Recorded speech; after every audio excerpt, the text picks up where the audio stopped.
In this chapter, the author explores the concept of tails and how they drive success in various fields, including business, investing, and finance. The chapter begins with the story of Heinz Bergrun, a successful art dealer who acquired a massive collection of masterpieces, with only a small percentage of them turning out to be valuable. The author argues that the same principle applies to investing, where a few winners can make up for the majority of losses.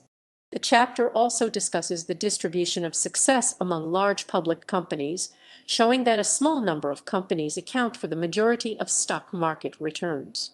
The author emphasizes the importance of understanding the role of tails in decision-making and highlights the significance of punctuated moments of terror in investing. The chapter concludes by reminding readers that even the most successful individuals make mistakes and have failures, and that it's not about being right all the time, but rather about making money win. In this chapter, the author explores the concept of freedom and its relationship to wealth and happiness. The ability to control one's life and do what you want when you want, with who you want, is considered the highest form of wealth. The author cites research by psychologist Angus Campbell, who found that having a strong sense of control over one's life is a more reliable predictor of well-being than any objective conditions such as income. Money's greatest value lies in its ability to give you control over your time and provide independence and autonomy.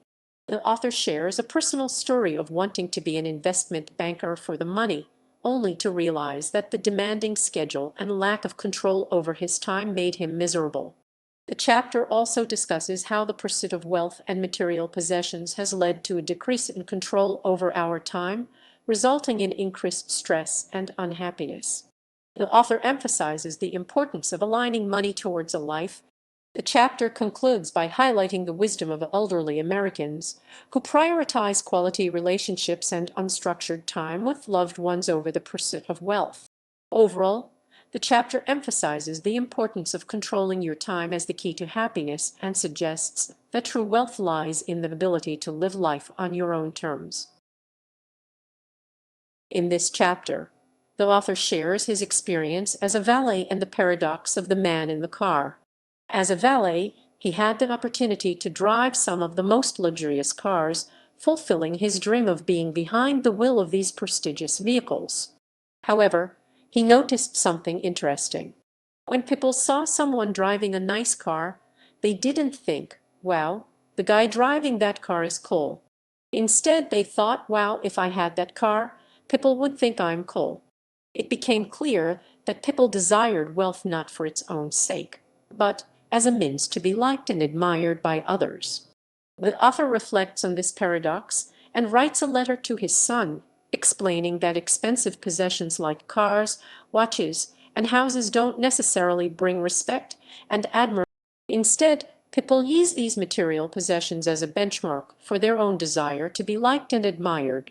The author admits that he too was guilty of this mindset as a valet, gawking at the cars and imagining himself in the driver's seat without giving a second thought to the actual drivers. The author suggests that this same idea applies to those living in big homes, wearing expensive jewelry and clothes.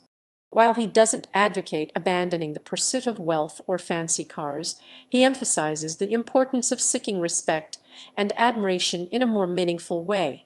Humility, kindness, and empathy, he argues, will bring more respect than horsepower ever will. The chapter ends with a promise of another story about the paradox of fast cars in the next chapter, leaving readers intrigued and eager to continue exploring this thought-provoking topic.